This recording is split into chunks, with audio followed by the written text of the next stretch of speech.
Señoras y señores, muy buenos días. Bienvenidos a este espacio en el que compartimos con ustedes, conversamos acerca de los temas que nos interesan, temas acerca de la ciudadanía, temas de migración, a partir de las preguntas que ustedes nos envían y nos puedan formular, por supuesto, a través de las diferentes plataformas de redes sociales. Mi nombre es Galo Pérez.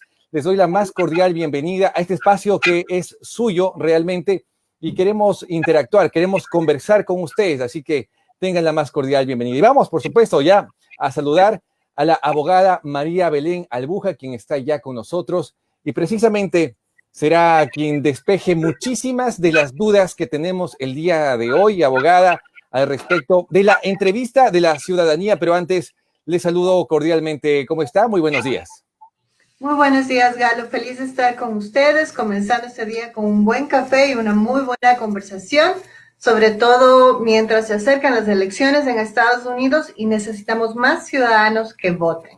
Exactamente, no, de eso es definitivo. Y hay mucha gente que está pendiente, preocupada quizás en este año electoral. Y antes de empezar ya en el tema específico de la entrevista de la ciudadanía, ¿qué es lo que va a pasar en ese momento en el cual nos sentamos ante un agente de migración y nos hacen las respectivas preguntas para saber si estamos aptos o no para obtener la ciudadanía? Conversar si existe alguna diferencia en este año electoral. ¿Cambian un poquito las reglas del juego en el tema electoral al momento del tema de la migración? ¿Existe quizás una incertidumbre que pueda provocar un cambio en ciertas políticas, quizás no de fondo, pero de forma? Sí, definitivamente, Galo. En Estados Unidos las cosas han cambiado diametralmente en cuanto hablamos de la atmósfera de amistad pro y en contra de inmigrante. Como inmigrante yo he vivido aquí 18 años y la verdad nunca me he sentido incómoda. Sin embargo, a partir de la presencia de Trump en la política de Estados Unidos y a nivel internacional, la reputación lamentablemente ha dejado mucho que desear porque nos hemos convertido abiertamente, lamentablemente, en un país muy irracional en el momento del maltrato al inmigrante o a la diversidad. De todas maneras, seamos positivos, hay esperanzas porque al mismo tiempo eso nos ha permitido que las comunidades minoritarias y los americanos de cepa también nos apoyen. Así que también ha generado movimientos humanitarios bastante positivos, Galo. No, eso es definitivo y creo que la actitud, porque incluso la actitud es muy importante al momento de ir a la entrevista, ¿no? Uno debe considerar ciertos aspectos que los vamos a ir conociendo durante esta conversación. Abogada, ¿qué significa o qué es la entrevista? ¿En qué paso del proceso para conseguir la ciudadanía se encuentra la entrevista? Bueno, el proceso de ciudadanía es un proceso que más allá de un beneficio es algo que todos buscamos y que nos asustamos. El proceso comienza con un formulario normal y el envío de documentos que confirman que uno es elegible, pero lo que más teme a las personas es al final del trámite. Lo normal es que se mande el formulario con el pago, lo primero que va a hacer el gobierno es cobrar el pago. Con el cobro de esos dineros se va a emitir un documento que ratifica que el trámite está siendo realizado. Un mes más tarde, más o menos, nos mandan unos documentos para presentarnos a una entrevista muy corta que es de huellas digitales. A todos los inmigrantes aquí en Estados Unidos nos mandan a tomar las huellas para asegurarnos que no tengamos problemas criminales. Y al final, después de eso, viene un silencio de un par de semanas o meses, porque no podemos predecirlo gracias a la incertidumbre de la burocracia migratoria, que al final terminamos con la entrevista de ciudadanía, que es el tema del día de hoy, que es lo que más miedo nos da como inmigrantes, un poco por razones emocionales y otros por el asunto del inglés. Exactamente. La entrevista viene a ser este paso ya último, por decirlo, en el cual depende de la decisión de la persona quien informa, o sea, te da un informe. Yo llego, me entrevistan, voy a tener las preguntas que vamos a conversarlas, pero depende de la persona, de la gente en ese momento que me toque, que también le caí. Aquello puede ser tan subjetivo, puede ser subjetivo o realmente tiene su valor ahí real, denotativo de las cosas y de las respuestas que yo dé. Legalmente la ciudadanía en los Estados Unidos es un privilegio. Yo siempre les digo a mis clientes, porque yo soy una cafeinómana, como te darás cuenta, puede ser que el oficial encargado de la entrevista tal vez no tomó café o tomó café, porque es posible como seres humanos que tal vez estemos mal genios, es normal en cualquier profesión. Sin embargo, es un análisis serio, es algo legal.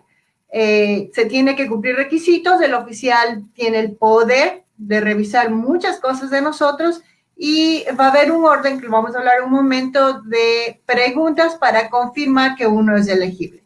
Al final del día, el oficial va a decidir si es que hemos pasado a la ciudadanía todo lo necesario para pasar al juramento y ser ciudadanos de los Estados Unidos. ¿Qué es lo que me piden para acudir a la entrevista? ¿Cuáles son los requisitos que me van a pedir? Quizás una especie, un checklist que yo tenga que hacer para acudir a la entrevista. ¿Cuáles son aquellos requerimientos típicos? De manera muy general, nos van a pedir los documentos normales de identificación, incluyendo la tarjeta de residencia. Si es que hemos tenido contactos con el sistema criminal, nos van a pedir los documentos certificados que confirmen qué clase de contacto hemos tenido y que se ha solucionado todo. A veces una persona tal vez tuvo un problema de manejar embriagado hace muchos años. Si es que el producto de este beneficio migratorio se realiza en base a un matrimonio con ciudadano americano, en algunos casos nos van a pedir un paquete de evidencia consolidando que todavía estamos casados con este ciudadano americano. Entonces cambia un poquito con respecto a los casos, pero de manera general, lo bueno es que la agencia, cuando nos manda un documento diciéndonos la hora y el día, también nos manda la lista de los documentos que ellos esperan que nosotros llevemos. Mi tendencia general es llevar más documentos porque prefiero estar más preparada y quiero que todo se defina ese día en la entrevista. A veces nos piden más documentos y se retrasa el trámite. Hay veces, ¿en qué se parece esta entrevista a la entrevista inicial, por ejemplo, que creo que todos pasamos como la primera cosa que hacemos y nuestro primer contacto con el gobierno americano, que es sacar la visa de turista, por ejemplo? ¿En qué se parece esa entrevista a la entrevista ya de ciudadanía? Yo creo que como humanos, especialmente como inmigrantes, siempre se parece en el asunto emocional. La diferencia es que cuando estamos en visa de turista, realmente en los países latinos eso ha convertido en una lotería. Ajá. ¿Qué tan preparado estás y qué tantos documentos debes que a veces realmente tienen tanto poder y discreción los oficiales que a veces ni te revisan los documentos y te niegan la visa de turista? Cuando hablamos de ciudadanía, ya hablamos de un trámite más formal donde el residente legal tiene muchos más derechos, donde un oficial no se va a demorar 5 minutos en tomar una decisión y no va a haber documentos. Aquí hablamos de un oficial donde vamos a ingresar a unas oficinas legales donde hay oficinas específicas, no es una ventanilla. Y va a ser una reunión corta de más o menos aproximadamente de 30 minutos y sí va a haber una revisión de documentos y sí va a haber un examen formal del idioma inglés, además de cívica y historia. En el tema de los documentos, básicamente, como nos habías dicho, una especie del récord o de lo que se ha realizado en el caso de ya vivir aquí, evidentemente, porque son los residentes quienes aplican al tema de la ciudadanía. ¿Qué otras cosas se recomienda llevar y que quizás no nos dicen o no están en los requisitos, abogada? Sí, eso me encanta porque a veces las personas, lo que menos queremos es, Galo, en esos trámites, estábamos hablando de cómo la gente a veces tiene la tendencia de pensar que en Estados Unidos todo funciona rapidísimo. Ajá. Lamentablemente no es así. La burocracia se multiplica aquí también. Entonces, lo que menos quiero que ocurra es que el día de la entrevista mi cliente tenga que regresar 2 meses más tarde para presentar otros documentos. Entonces, mi tendencia como abogada es llevar los documentos que la misma administración nos manda en la invitación para la entrevista y más allá. Entonces, me gusta llevar originales. La acta de matrimonio, si es que la persona es casada. Si es que tiene hijos, tal vez fuera del matrimonio, dentro del matrimonio, también las actas de nacimiento de los niños. Es muy importante para un ciudadano mantener sus obligaciones con los niños, entonces comprobantes de que en realidad ha hecho los pagos correspondientes a alimentos si la pareja está separada. toda esa serie de documentos que pueden afectar al buen carácter moral. Es interesante, Galo, que los ciudadanos americanos que pertenecemos al grupo de los naturalizados, como en mi caso, que pasamos por este trámite, nos exigen una conducta moral mucho más alta que el ciudadano nacido en este país. Ajá, de acuerdo, de acuerdo. Me estaba contando, yo estoy en este momento precisamente en Estados Unidos, estoy en el estado de la Florida, y estoy con mi tío, él es ciudadano americano ya, y me comentaba algunas de las preguntas que le habían hecho sobre la vida, que quizás si es que te lo preguntan en la calle o te lo pregunta algún amigo, te sentirías ofendido. O sea, porque realmente escudriñan mucho en aquello y quieren ver tu sinceridad. Es gente experta en el tema de la psicología y del lenguaje no verbal, incluso para saber si estás o no mintiendo, me imagino, ¿no? Sí, los oficiales de inmigración los abogados de inmigración tenemos una buena relación con los oficiales de inmigración de USCIS. Los oficiales son preparados para esta clase de temas y es un trámite muy serio, realmente es un privilegio. Entonces, obviamente no se va a admitir ningún tipo de fraude. Eso, porque una persona que esté intentando cometer fraude, literalmente puede ser, no solamente que se le puede negar el trámite de ciudadanía, sino puede ingresar a un trámite en corte de inmigración para tratar de ser deportado. Entonces, es un trámite que exige seriedad. Hablaste hace un momento sobre la actitud. Mis clientes siempre me preguntan incluso cómo ir vestidos. Ajá. Entonces, yo siempre trato de darle la formalidad de vida al momento. Es un momento importante, como cuando vamos a una entrevista de trabajo o cuando vamos a la iglesia, si es que las personas van a la iglesia. Y hablando directamente de la actitud, ¿cómo uno tiene que ir? O sea, evidentemente sí es un trámite serio y uno debe ir confiado, con una actitud no nerviosa. ¿Cuáles son aquellos requisitos de carácter, una personalidad quizás, o ir lo más sinceros posibles, ¿no? Sí, definitivamente hay que estar preparados para decir la verdad, pero sin ser ingenuos. Por eso es bastante recomendable que la persona tenga por lo menos una entrevista con un abogado de inmigración. Hablamos la otra vez que los clientes realmente son los que nos escogen como abogados y también habrá clientes que escojan qué servicios. Algunas personas, dependiendo de sus caracteres y sus historias migratorias, van a decidir solamente tener la entrevista con un abogado de inmigración para asegurarse que todo está bien, mientras otras van a decidir contratarnos para todo el trámite y algunos de mis clientes nos contratan solo para acompañarnos a la entrevista. Y en la época del COVID, Galo, generalmente siempre la mayoría de mis clientes quieren que les acompañemos en persona, pero actualmente tenemos incluso la posibilidad de acompañarlos por teléfono.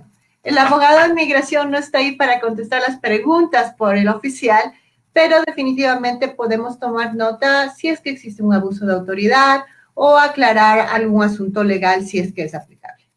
El tema del idioma, abogada, ese es un asunto que es quizás uno de los más importantes. Toda la entrevista es en inglés, todo el proceso es en inglés. ¿Qué pasa si es que por ahí yo no te entiendo un poquito a la gente, me refiero, y no puedo decirle, me repite aquella frase, no la entendí? ¿Cómo es la importancia del idioma y el manejo del idioma al momento de la entrevista? Y me encanta que cuando hablemos de esta pregunta tú estés en Florida, donde precisamente se escucha más español que inglés. Y aunque yo estoy en Colorado, en los 18 años que he vivido aquí, es increíble cómo cada vez más escuchas nuestro idioma materno, ¿no es cierto?, en los Estados Unidos. Sin embargo, el día de la entrevista vamos a dividirlo en dos partes. La generalidad de las personas lo va a tomar en inglés, pero sí va a haber personas que pueden hacerlo en español. Entonces, comencemos con las que no van a tener otra opción más que sea en inglés. Primero, no hay que tener miedo a nuestro acento ni pena de nuestro acento. Muchos de los oficiales de inmigración incluso son inmigrantes como nosotros. Segundo, cuando estamos hablando en la oficina podemos estar nerviosos, es algo normal, y se puede con tranquilidad decirle al oficial que no se entendió la pregunta o que le repita por favor la pregunta. Antes de preparar esta charla el día de hoy, te hablaba, Galo, de que durante la entrevista se va a hacer dos cosas. Una, hablar y para saber si es que sabes inglés. Y eso realmente, esa conversación es bastante normal, ¿no? Tome asiento, prepárese para juramentar, porque comenzamos con juramentando que todo lo que vamos a decir es verdad. Y en ese momento comienza una conversación de información básica, dónde vive, cuántos hijos tiene. Esa información está en el formulario. La mejor manera de prepararse para la entrevista desde el punto de vista inglés es revisar el formulario que se presenta al gobierno. Entonces, ese formulario es el básico para estudiar. Bien, sí, y yo ahora estaba viendo porque mi inglés es muy limitado, abogada, realmente, pues me toca practicar, estoy practicando. Seguido. Sí, y aún por el tema de las mascarillas, he visto que Ujú. se complica el entender, porque a veces uno seguía por el lenguaje no verbal, por los ojos, por la sonrisa, uno puede ver la actitud. ¿Cómo es el tema de la entrevista ahora en épocas de pandemia, más allá de solo el uso de la mascarilla, sino tal vez el tiempo ha cambiado, el proceso ha cambiado, la distancia ha cambiado, porque todo esto yo creo que tiene que ver un impacto en el desarrollo de la entrevista? Sí, las entrevistas estuvieron canceladas por aproximadamente 3 meses por asunto del COVID. Sin embargo, ya casi son 2 meses que se han rehabilitado nuevamente. Definitivamente el uso de mascarilla para los que hablamos inglés como segunda lengua es complicado porque a veces con nuestro acento nosotros compensamos con gestos, Sí, ajá. ¿cierto? Y personas como yo que hablamos mucho con las manos. Sí se siente uno incómodo. No puedo negar eso porque eso incluso me pasó a mí cuando comenzamos con las entrevistas de ciudadanías, pero los oficiales son tan humanos como nosotros y creo que hemos aprendido juntos. Se están tomando las precauciones debidas, se está entrando una persona a la vez. Anteriormente, Galo, para que tengas una idea, íbamos a la sala de espera de inmigración y estábamos varios abogados y varios clientes en el mismo lugar, alrededor de 60 o 100 personas al mismo tiempo. Hoy por hoy la logística es muy buena, nos tienen esperando, sí, pero es parte de que todo el mundo esté sano. Nos tienen esperando, nos dejan pasar uno por uno en los autos, después nos dan el visto bueno para entrar. Solamente pueden estar en la oficina de los oficiales de inmigración 3 personas, el abogado, el cliente y el oficial.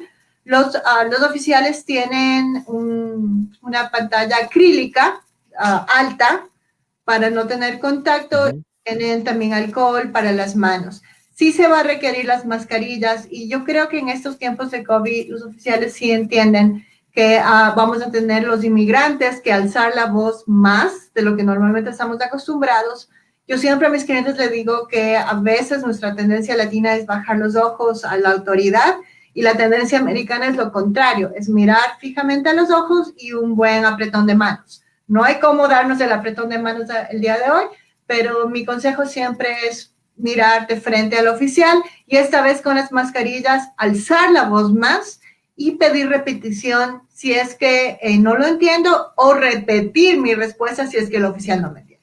Es que eso es interesante lo que nos comenta, abogada, porque uno va con el temor directamente de a veces equivocarme una frase, equivocarme una palabra, pero sabemos que puede haber un entendimiento de las circunstancias, de los nervios quizás, y sobre todo por el asunto de la mascarilla. O sea, es que definitivamente nosotros jugamos como latinos, somos muy expresivos con la sonrisa, por ejemplo. Y eso es algo que usamos a veces de manera inconsciente Sí. para bajar un poquito la tensión, ¿no? Y ahora pues no tenemos esa herramienta. ¿Cómo podríamos bajar la tensión en una entrevista de ciudadanía? Para mí lo principal es repasar. Una de mis frustraciones, me hubiera encantado tomar alguna clase de teatro. Galo, tú eres artista, además periodista. Creo que la base está en repasar esa temida media hora. Yo siempre les digo a mis clientes, ¿cuánto se demoró venir a los Estados Unidos? Y mis clientes humildes han venido caminando, se ha demorado 3, 5 días, imagínate en el desierto. Arriesgando su vida. Arriesgando la vida. Y los que hemos tenido el lujo de venir en un avión legalmente, pese a ese lujo, hemos llegado a una ciudad que no conocíamos a nadie, o sea, un poquito locos estábamos en ese momento. Sin embargo, hay que recordar eso para prepararse para este fin del camino que es la ciudadanía. Yo siempre recomiendo hablar con distintas personas, con distintos incluso acentos. En mi oficina, por comentarte algo, cuando las personas nos contratan, las personas no no hacen el role play o ese repaso conmigo directamente, porque la que tiene el acento más fuerte en mi oficina soy yo. Entonces, lo que quiero es que ellos se acostumbren a distintos acentos y lo hacemos con al menos 3 personas de la oficina para que la persona se sienta más calmada. Alguna persona de mi oficina se hace pasar por el oficial tranquilo, otra de mi oficina le toma de sorpresa a mi cliente y se hace pasar por el oficial que no tomó café y que estuvo mal genio ese día, y otra que incluso le pide documentos.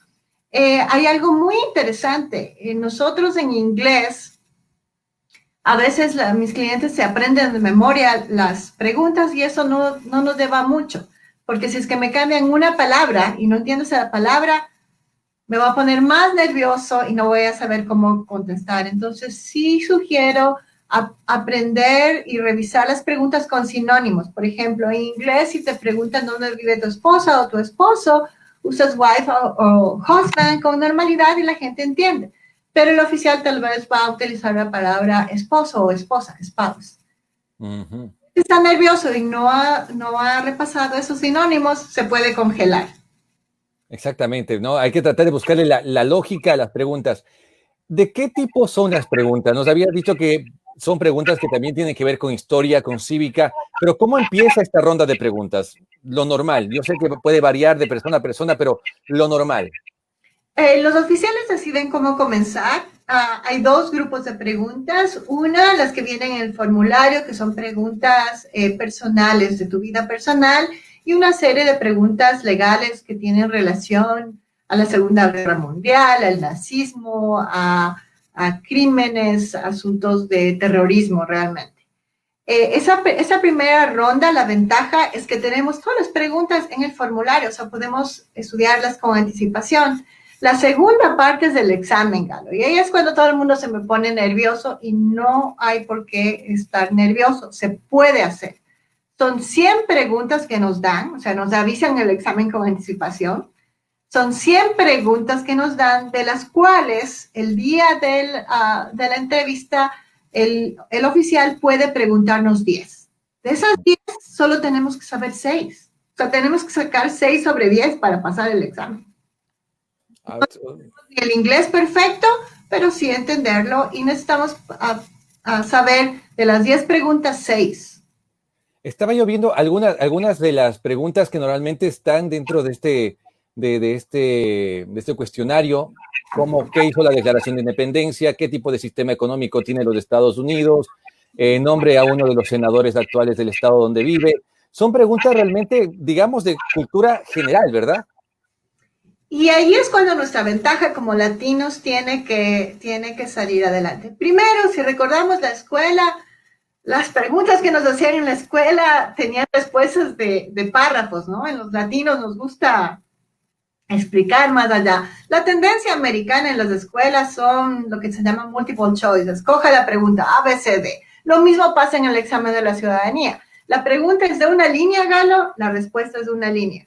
En mi caso personal, cuando yo hice el trámite, porque te hacen las 10 preguntas y tienes que contestar 6 correctamente, después de eso te toman un examen escrito. Qué susto el examen escrito, Galo.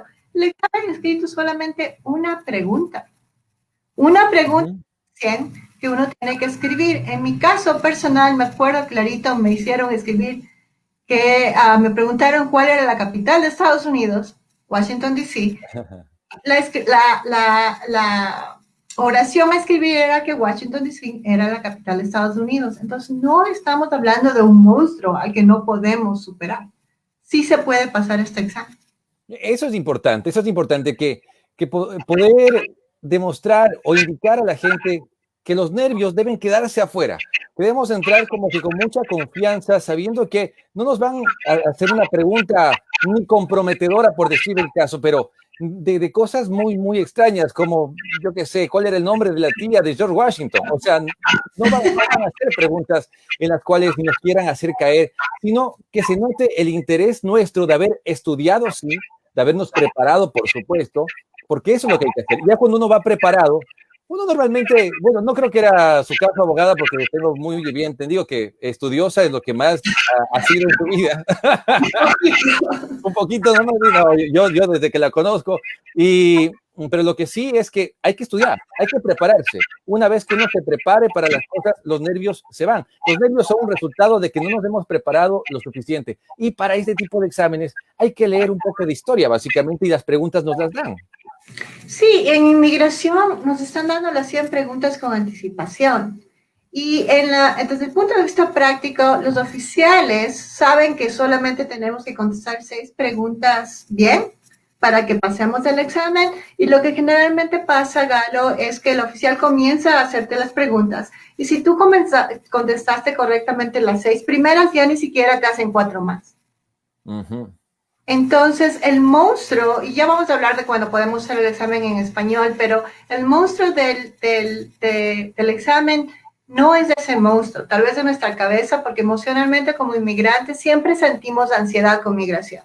En mi caso, cuando yo hice mi ciudadanía, yo ya no era todavía abogada, en ese momento era law clerk o asistente de un abogado, y fui con mi abogada a la entrevista y de todas maneras sientes, es algo raro la emoción que uno siente con migración, un poco una mezcla de miedo, aunque no tengas que tener miedo.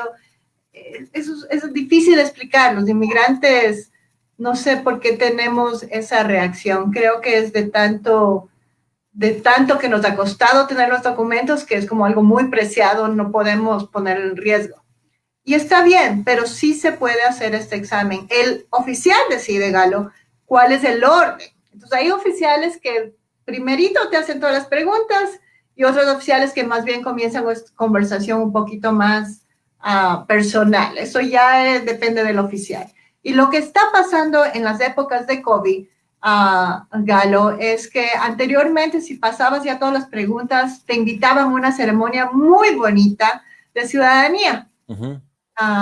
Pero por el COVID, las ceremonias, que había por lo menos 100 personas, han sido canceladas y ahora tenemos la posibilidad de que ese momento, si es que pasa el examen con todos los honores, que solamente son 6 de 10, le pueden hacer el juramento ese momento y convertirse en ciudadano en ese momento.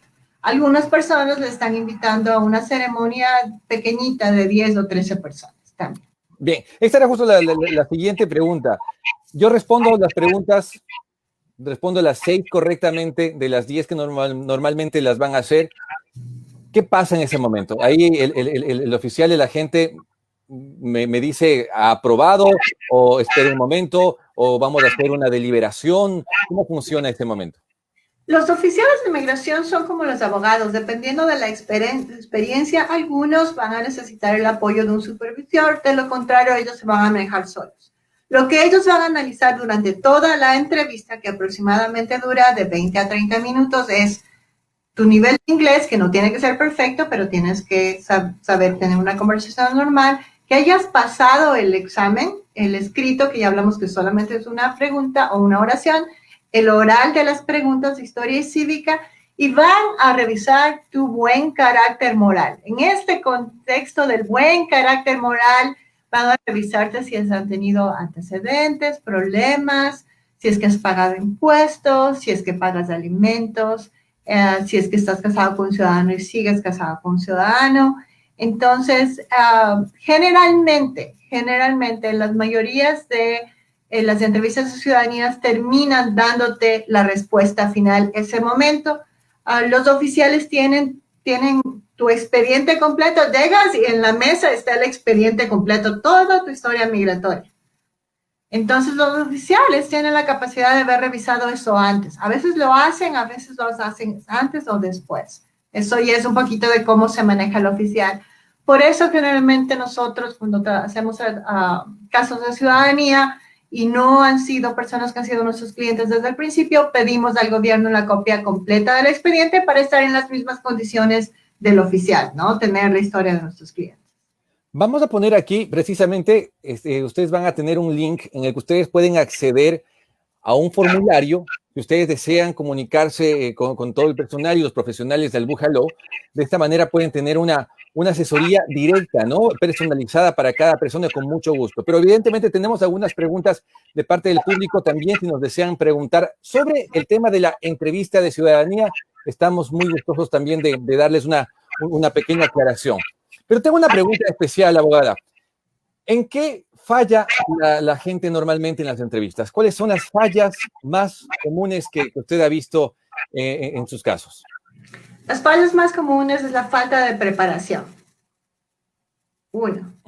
Segundo, la falta del análisis jurídico. Y tercero, los nervios del inglés. Pero las tres cosas se pueden arreglar. La falta de preparación creo que se debe a que los mismos abogados, la Asociación de Abogados de Inmigración a nivel nacional y los distintos organismos sin fines de lucro hacen unos talleres muy bonitos, Galo, en donde se ofrece el servicio gratuitamente. Y todos los abogados somos voluntarios de una u otra manera. Y eso es maravilloso, porque queremos más ciudadanos. Pero el problema en ese momento es que la mayoría de personas tienen ese apoyo legal ese momento del trámite, pero el resto del trámite están solos y como están solos no se preparan correctamente a la ciudadanía. Por eso es, y las personas no lo saben, que ellos tienen la opción de contratarnos solamente para el final del trámite, que es el más importante. ¿Okay?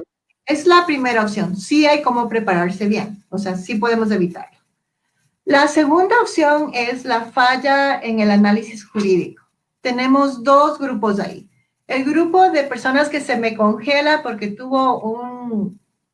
sucede mucho con el asunto de manejar embriagado. Si es que tengo una persona que manejó embriagado en los 20 y ahorita ya está en los 50 años, o no hacen el trámite porque creen que no van a poder ser ciudadanos, lo cual es un error, o hacen el trámite, pero no tienen los documentos respectivos para comprobar que pese a ese error, que como ser humano lo tenemos cualquiera de nosotros, él tiene más cosas positivas, él o ella tiene más cosas positivas que presentar y su buen carácter moral tiene esta tendencia a lo positivo antes que lo negativo. Entonces, sí hay cómo hacer este análisis jurídico antes, va a estar más tranquilo el día de la entrevista. Otra cosa, en Colorado, por ejemplo, la marihuana es legal, Galo, pero es legal para los ciudadanos americanos nacidos aquí o los que ya han sido naturalizados, no para los inmigrantes. Bajo inmigración todavía es un crimen federal. Entonces tenemos algunos problemas de ese estilo legal. Y tercero, lo que sí quisiera hablar un poquito más con detalle es que hay personas que se me ponen muy nerviosas por el asunto de que es en inglés, pese a todo lo que digamos el día de hoy. Y entonces tenemos un grupo que sí va a poder hacer este trámite en español, Galo. ¿Y cómo acceder a aquello? Porque viene a ser un beneficio importantísimo. Este podría ser el factor diferenciador totalmente en el proceso de la entrevista para que alguien pueda responder con solvencia y con tranquilidad, porque a veces el idioma es lo que más nos pone nerviosos. Definitivamente, pero ahí me voy a atrever a recordarte a José José con su famosa canción de 40 y 20. Ajá. No es porque estoy promoviendo eso, pero me ayuda a recordar que si es que tengo cierta edad y cierto tiempo de residencia en los Estados Unidos, puedo optar por este trámite en mi propio idioma. ¿Por qué hablo de 40 y 20? Porque esa es mi trampita para incluso yo acordarme.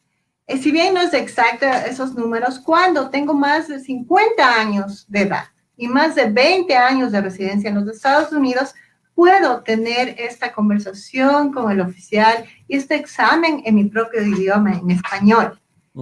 Si es que tengo más de 55 años de edad y 15 años de residencia en los Estados Unidos, también puedo tomar el examen en español.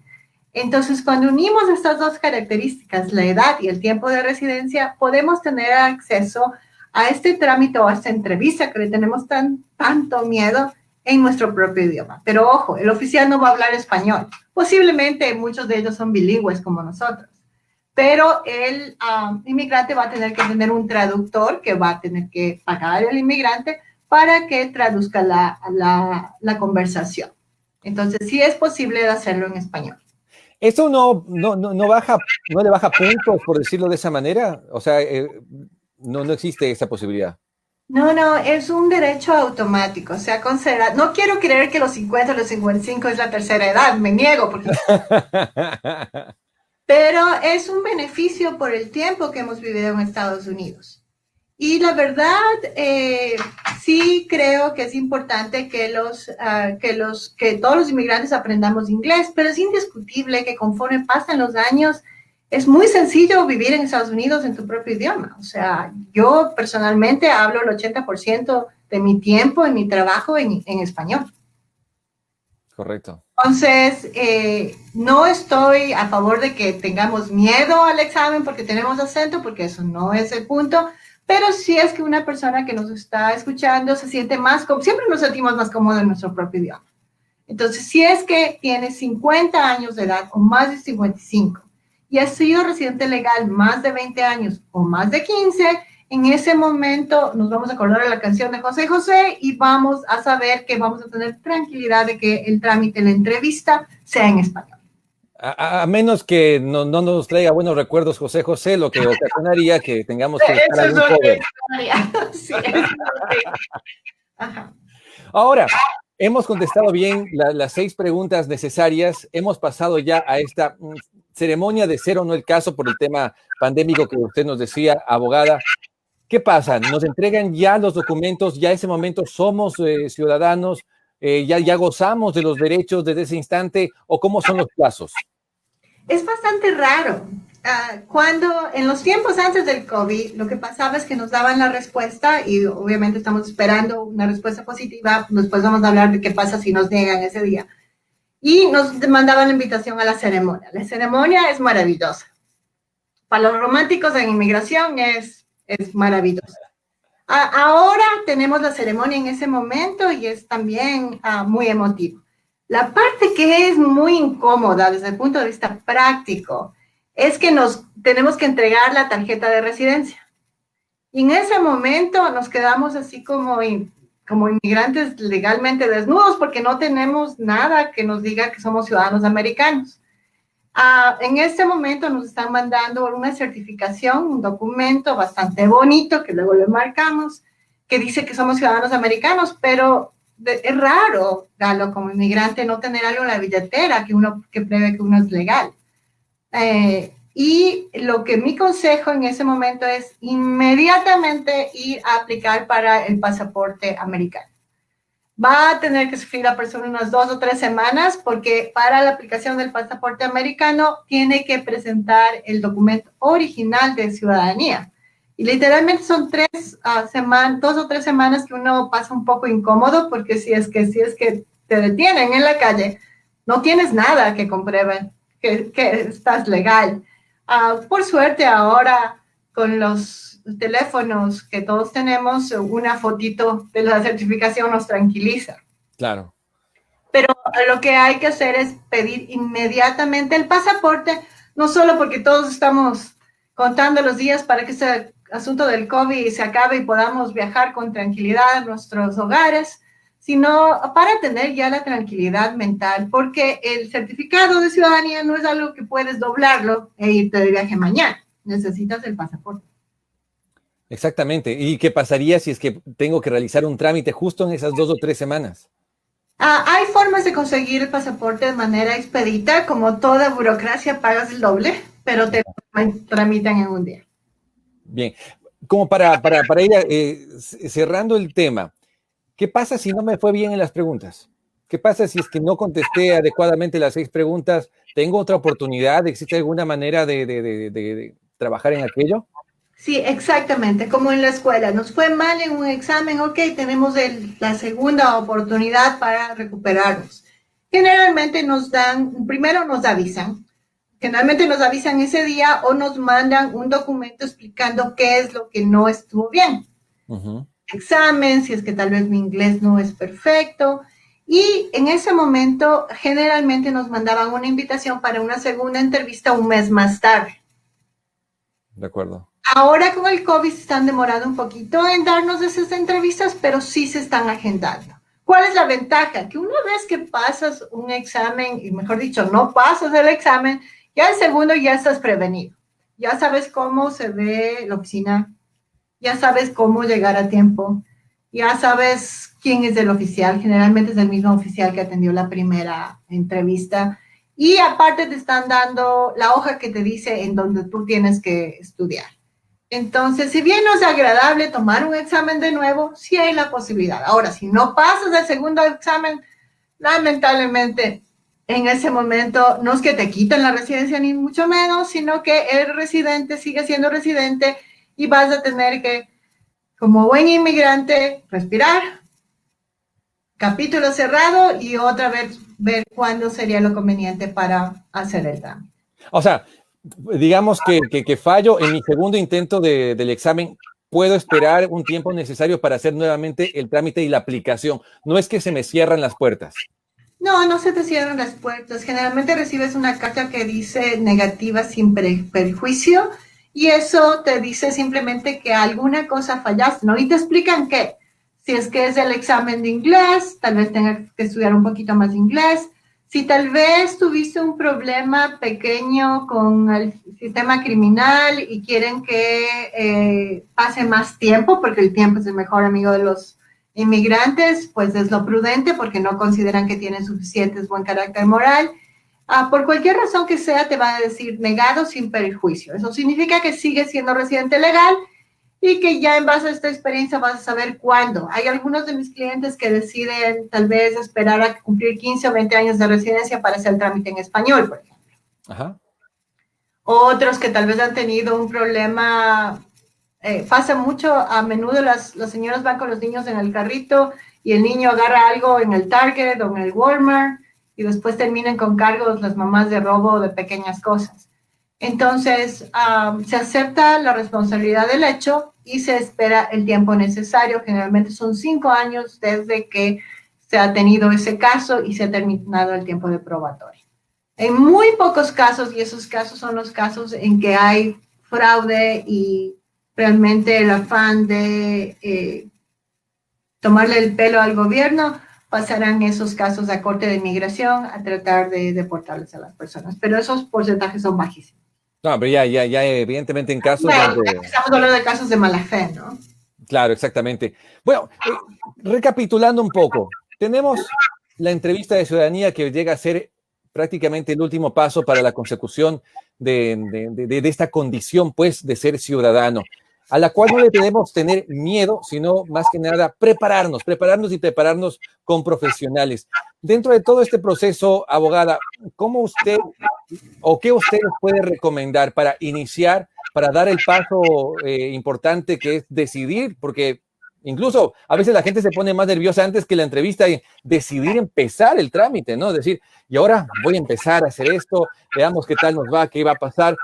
¿Cuál es la recomendación para el caso? Dos cosas. Nuestros amigos que están en Colorado, que estén pendientes, va a haber un taller el sábado que es gratuito, así que lo voy a compartir luego en nuestras redes sociales. Los que estén fuera de Colorado, averigüe en su ciudad porque están existiendo talleres gratuitos porque nos suben los precios en octubre 2. Va a subir de $700 a $1,000 y más, entonces es bastante. Segundo, hay que acordarnos de la meta. La ciudadanía es una meta por una libertad económica y legal, Galo.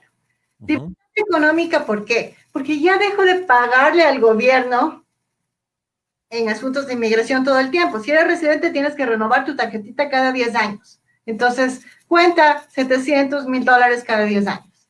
Se libera uno del asunto económico y ya no le vuelve a pagar más al gobierno en asuntos migratorios. Libertad económica, ¿por qué? Porque todos vamos a llegar a la tercera edad y vamos a querer alejarnos de la nieve del invierno en Estados Unidos y vamos a querer retirarnos o ir más tiempo a nuestros países de origen por cualquier razón. Y en ese momento puedes retirarte en cualquier parte del mundo.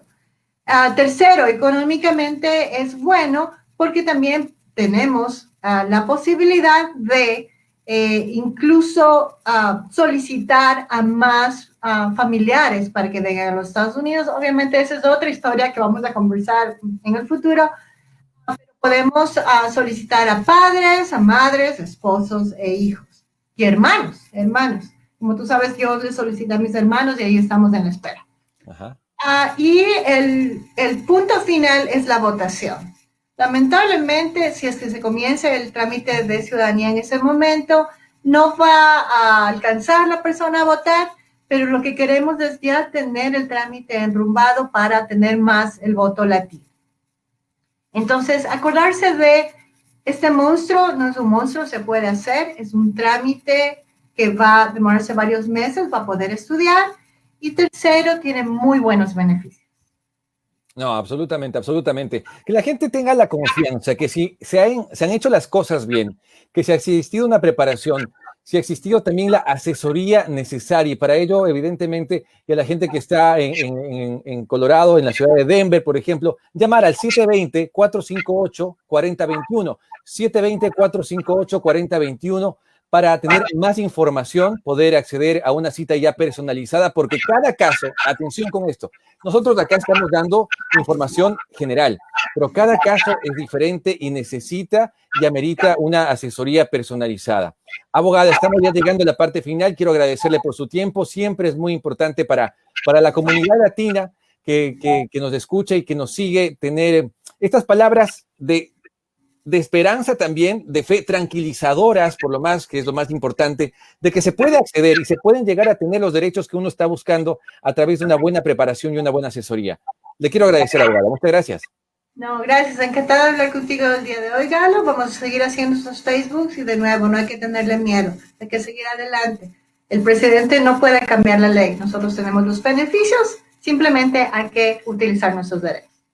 Absolutamente de acuerdo. La abogada María Belén Albuja de Albuja Law nos ha acompañado el día de hoy. Como ella muy bien lo dijo, vamos a estar permanentemente realizando estos enlaces para conocer más acerca de los temas de migración. Cualquier recomendación, cualquier pregunta adicional que ustedes requieran a través de las redes sociales, con muchísimo gusto. Y también para la asesoría personalizada, importante contactar directamente a la abogada. Muchísimas gracias a quienes se han conectado, a quienes van a ver esto también en diferido a través de Facebook, a través de YouTube. Ha sido un gusto de mi parte.